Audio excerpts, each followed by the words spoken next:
Hey guys, my name is Alex, and today we're talking about this misguided notion of sexual chemistry and sexual compatibility and why it's just totally ridiculous, totally wrong.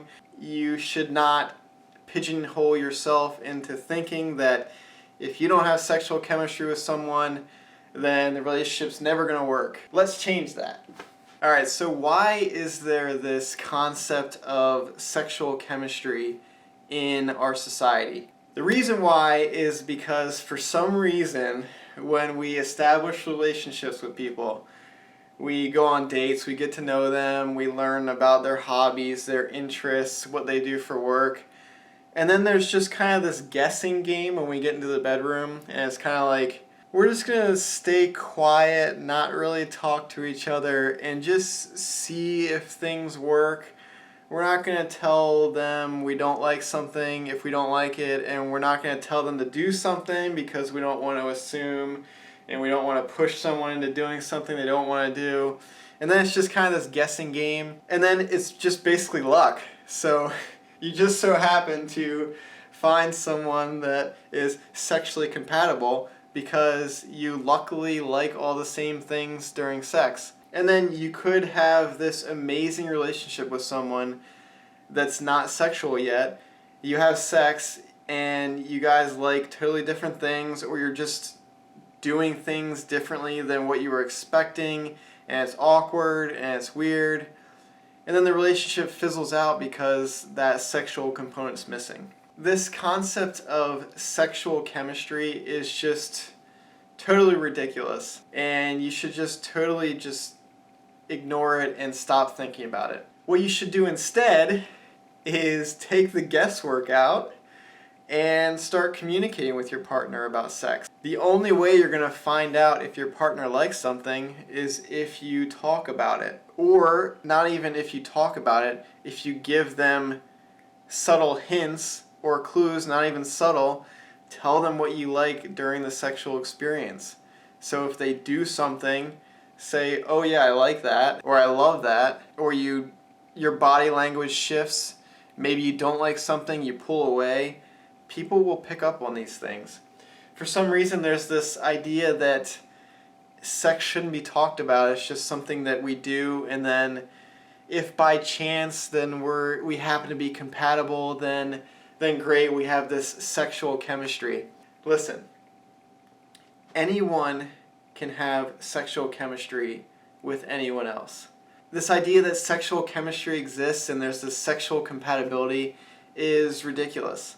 If you actually do the work to get to know someone on a sexual level, do you think that you're not going to be compatible in any way? Do you think that there isn't going to be any common ground between you in what you like sexually? Maybe there isn't.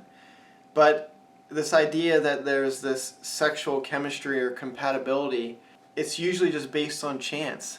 So take the chance out of it, take the risk out of it, and talk about sex. Is there anyone in the world that doesn't like to talk about sex? Especially with someone they're interested in?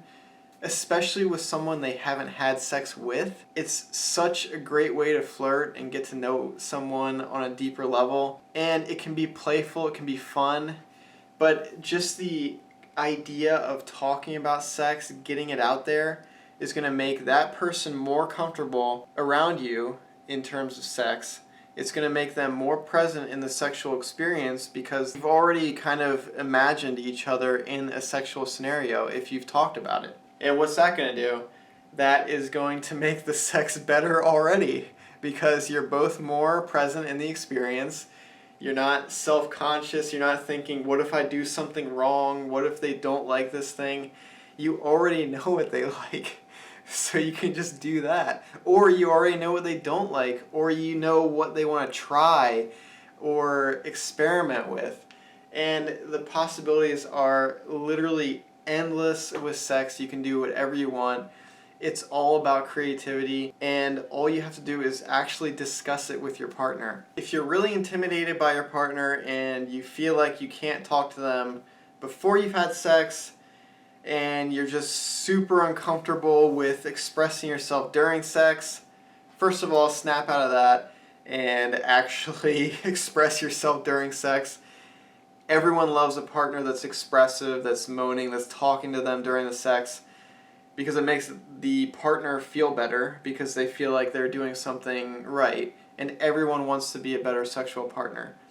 But if you feel like it's just too awkward for you, too hard for you, then the best moment that you can kind of broach this topic where it'll be the least awkward is right after you've had sex. So say you've had sex and you're cuddling. After that sexual experience, then is the time, if you haven't communicated before about sex, talk about it. Say, what did you like about that sex? You could even bring up what you liked about the sex, what you didn't like, and ask them what they like and what they didn't like.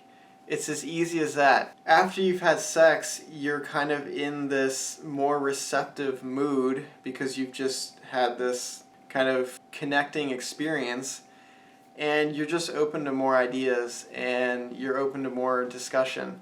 Preferably, you would have talked about sex before you've had sex, and you would have been expressive during sex, so you wouldn't have to wait until after sex. But I know things happen, it's hard, there's a lot of insecurity revolving around sex, I think because of this idea of sexual chemistry, and because of all this guesswork. People are so afraid to be bad at sex. There are just so many things that you have to think about if you don't communicate with your partner, because you're thinking, what if I do something wrong? Or maybe you're not that experienced in sex and you're thinking, I don't know what I'm doing.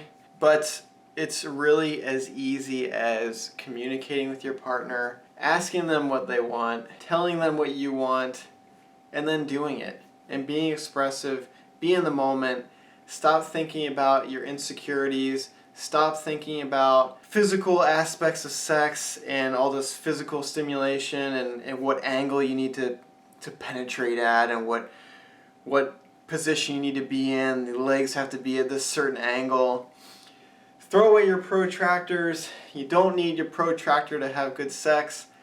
All you need to do is be present, communicate, focus on the psychological aspect of it, and your sex is going to improve.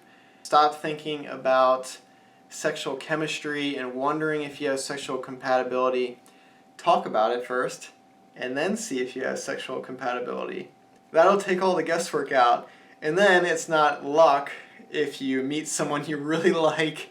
Maybe you're hitting it off amazingly, you're going on amazing dates, and then there's something off about the sex because you did absolutely nothing to set up a good sexual experience. You didn't talk about it at all. You just went to the bedroom, did your thing, hoping that it was something they like.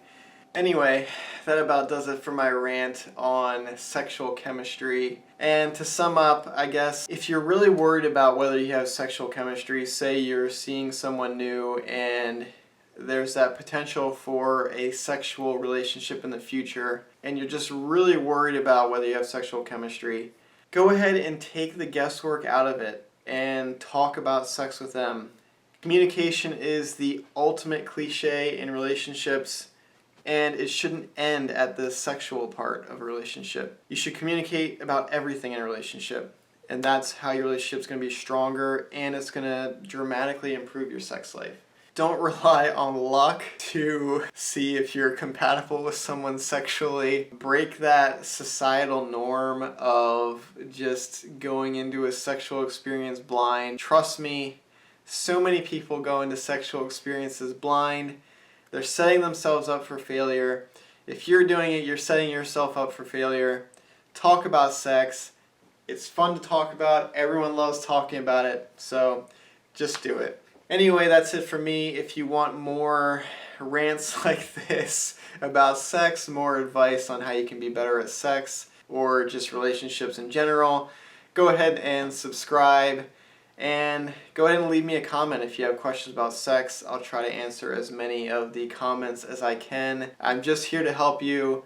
I want people to have better sex, better relationships. I'm here to help you, so feel free to reach out to me in any way you want.